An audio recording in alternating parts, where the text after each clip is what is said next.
बिस्मिल्लाहिर्रहमानिर्रहीम। अस्सलाम वालेकुम। I am Ali Ahmad, your mathematics instructor, और मैं आप सबको अपने यूट्यूब चैनल जिसका नाम है मैथमेटिक्स बाय अली अहमद में खुशामदीद कहता हूँ। आज हम क्लास 9th मैथमेटिक्स पहला चैप्टर उसकी एक्सरसाइज 1.1 जो है वो हम स्टार्ट करेंगे। हम पिछले लेक्चर्स में चूँकि ऑर्डर ऑफ मैट्रिक्स के बारे में पढ़ चुके हैं, तो इसका पहला क्वेश्चन है find order of the following matrices. हमें कुछ मैट्रिसेस गिवन है जिसके हमने ऑर्डर्स फाइंड करने हैं। अगर मैं बात करूं इस मैट्रिक्स ए की, तो आप इस पर गौर करें। इसकी दो रोज हैं, this is R1, this is R2, और दो ही कॉलम्स हैं C1 एंड C2। तो इसका हम ऑर्डर क्या लिखेंगे? 2/2। पहले रोज की तादाद लिखनी है और बाद में कॉलम्स की तादाद लिखनी है। तो मैट्रिक्स ए का ऑर्डर होगा 2/2। ले जी, इसी तरह से अगर आप देखें बी का ऑर्डर भी वही है, क्योंकि इसकी भी दो रोज हैं और दो ही कॉलम्स हैं। तो फिर बी का ऑर्डर क्या होगा? Same as matrix A, 2/2।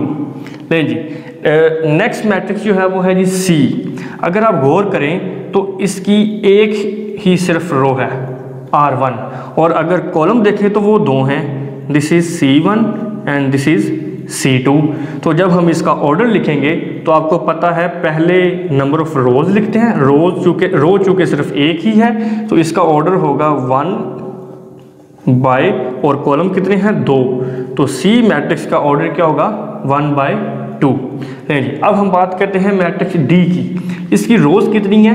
1, R1, R2, R3। इसका मतलब है इसकी रोज कितनी हो गई?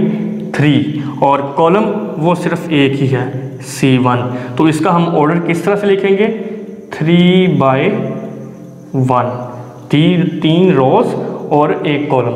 उसके बाद अगर मैं ई मैट्रिक्स की बात करूं तो इसकी रोज कितनी है? R1, R2 और R3। ठीक हो गया जी। अब अगर मैं इसके कॉलम्स की बात करूं, this is C1, this is C2, तो फिर इसका ऑर्डर क्या बनेगा? 3/2, 3 इसके रोज और 2 कॉलम्स। तो इसका ऑर्डर क्या होगा ई मैट्रिक्स का?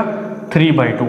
और लास्ट मेरे पास मैट्रिक्स है जिसकी सिर्फ एक ही रो है और एक ही कॉलम है। ठीक हो गया जी। तो इसका ऑर्डर क्या होगा? 1/1। तो ये हमारे पास क्वेश्चन नंबर 1 है जिसमें हमने order of the matrices find करने थे। मैं उम्मीद करता हूँ कि आपको अच्छी तरह से ये समझ आ गई होंगी।